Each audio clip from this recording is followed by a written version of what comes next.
Siema, siema. Przygotowałem dla Was dzisiaj bardzo dobrą taktykę. Będziemy farmić esencje i można na tym zarobić około 10 divine'ów na godzinę.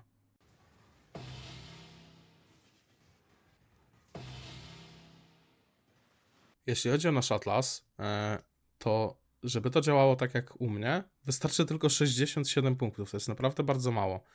Wybieramy wszystkie nody na esencję. Tutaj mamy dodatkowy node, który daje nam jedną dodatkową esencję.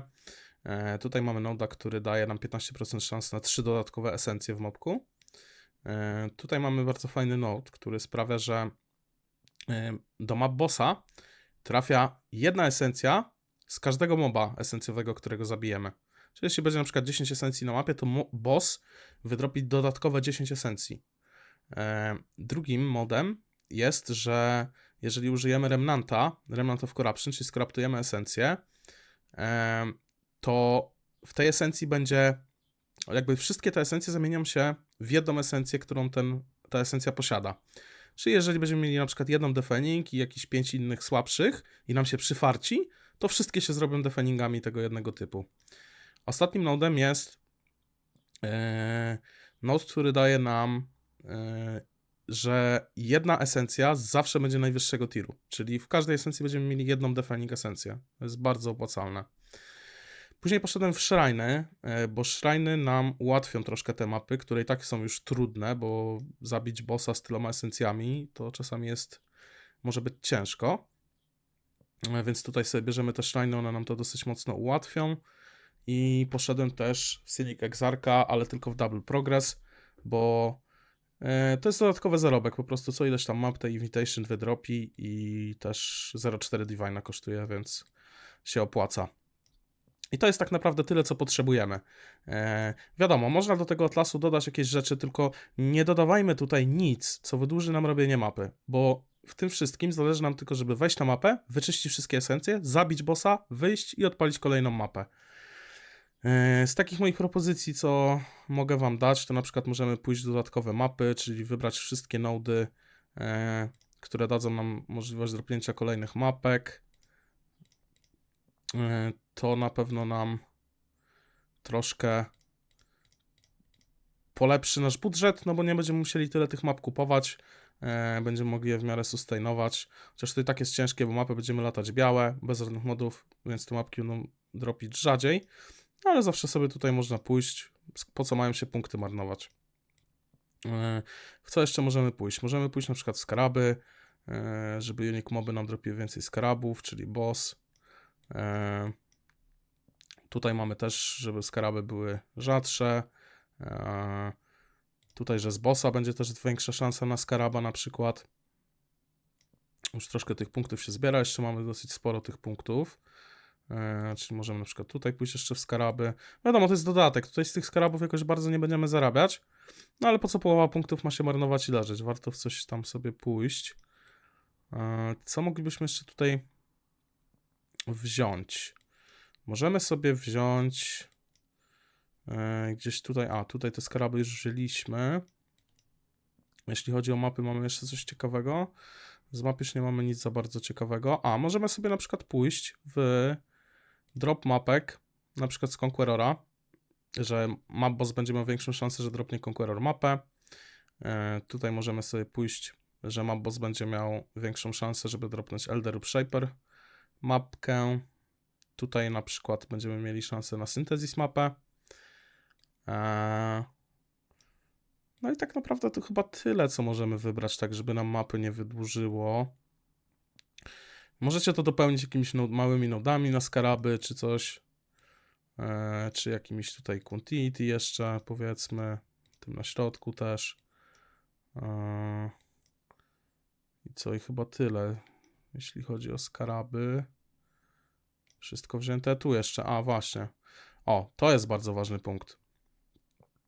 Bo on daje do rare mobów większą szansę na skaraby, a jak wiemy esencje są rare mobami, więc też z esencji czasami dodatkowo nam skarabik poleci, także o tym też nie zapomnijcie, jeśli chcecie tutaj sobie coś dodać. I resztę możemy sobie wziąć jakieś małe nody na skaraby po prostu. Tutaj też te wybrać troszkę większe procentowe.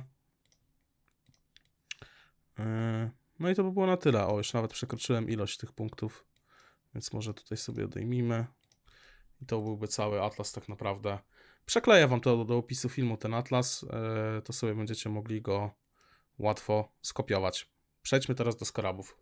Jeśli chodzi o skaraby, tutaj żadnej filozofii nie ma. Będziemy używać 3 skaraby, które dodają 2 dodatkowe esencje i jeden skarab, który sprawia, że wszystkie esencje, które znajdziemy, są o tier wyższe.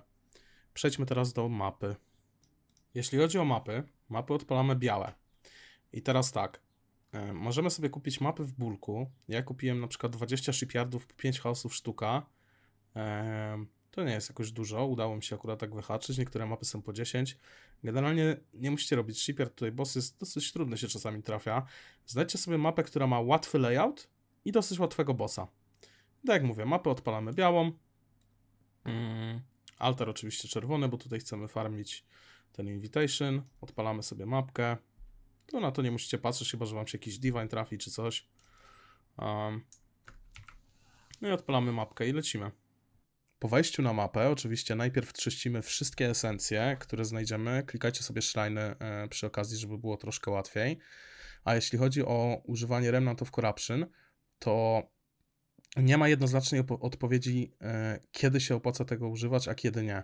Po prostu metodą prób i błędów sobie to wypracujecie, bazując na doświadczeniach, ponieważ jest tak wiele możliwości, że nie da się tego jednoznacznie opisać. Tutaj musicie sobie to sami wypracować. Nie używa się tego za często, więc powinniście je móc sustainować. Tego nie trzeba kupować, więc nie będę tego wliczał w koszt robienia map, bo one co jakiś czas dropią. Bossa oczywiście bijemy na samym końcu, także nigdy nie bijcie bossa przed zabiciem wszystkich esencji. Jeśli chodzi o zarobek, z 10 map udało nam się dropnąć 776 chaosów w esencjach, w samych esencjach, co daje nam 77,6 chaosa na mapę. Jesteśmy w stanie robić 28 map na godzinę spokojnie przy dobrym buildzie, co daje nam 2172 chaosy na godzinę. Odliczając koszty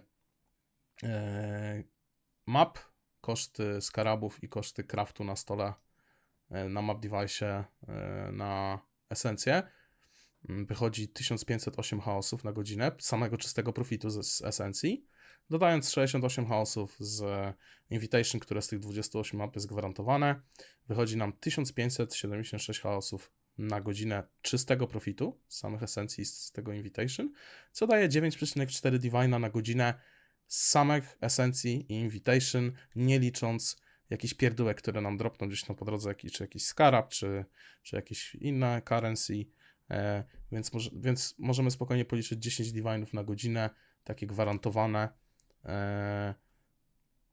No i to już zależy od naszego farta, czy to będzie troszkę więcej, czy troszkę mniej.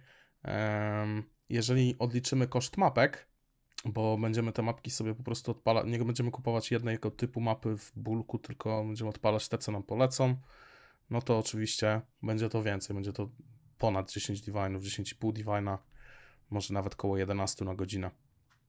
Więc myślę, że zarobek naprawdę porządny. Dzięki za oglądanie. Wszystkim, którzy chcą przetestować taktykę, życzę powodzenia. I jeśli chcecie więcej takich materiałów, to polecam zostawić subka tutaj na kanale. Dzięki, siema.